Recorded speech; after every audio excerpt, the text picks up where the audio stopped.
ಭಾವ ನಿಮ್ಮ ಹತ್ರ ಒಂದು ವಿಷಯ ಮಾತಾಡಬೇಕಿತ್ತು. ಅಕ್ಕ ಇಲ್ಲಿ? ವೇದಕ್ಕಂಗೆ ಹುಷಾರಿಲ್ಲ. ಪರಿಮಳ ವೇದಕ್ಕನ ಜೊತೆ ಇದ್ದಾಳೆ. ಏನು ವಿಷಯ? ನಿಮ್ಮೆಲ್ಲರ ಹತ್ರ ಒಂದು ಬೇಡಿಕೆ ಇದೆ, ದಯವಿಟ್ಟು ಅದನ್ನೆಲ್ಲ ನಡೆಸ್ಕೊಡ್ತೀರಾ?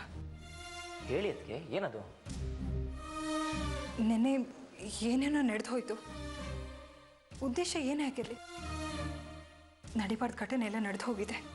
ಇದರಿಂದ ಅಮ್ಮನ ಮನಸ್ಸಿಗೆ ತುಂಬ ಬೇಜಾರಾಗಿದೆ. ನೆನ್ನೆ ನಡೆದಿದ್ದಕ್ಕೆಲ್ಲ ನಾವು ಮಾತ್ರ ಕಾರಣನಾ?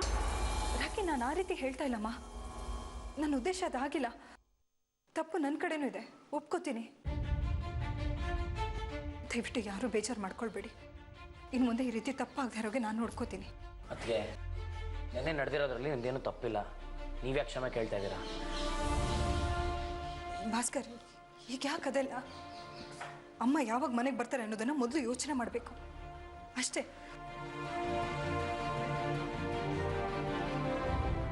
ಇಷ್ಟಕ್ಕೆಲ್ಲ ಕಾರಣ ನಾನೇ.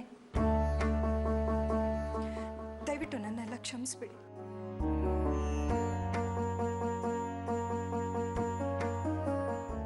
ಅಣ್ಣ, ನಾವೆಲ್ಲರೂ ತಪ್ಪು ಮಾಡಿದ್ದೀವಿ.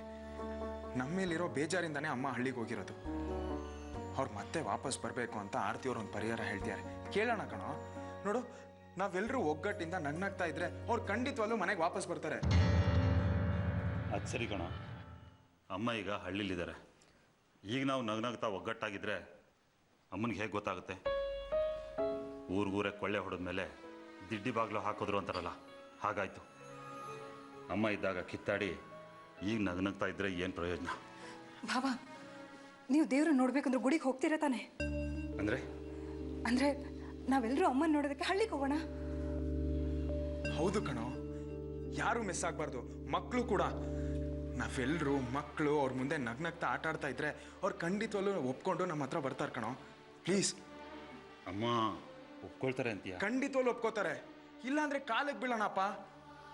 ಅದು ಸರಿ ಕಣೋ, ಆದರೆ ಗಿದ್ರೆ ಏನೂ ಇಲ್ಲ.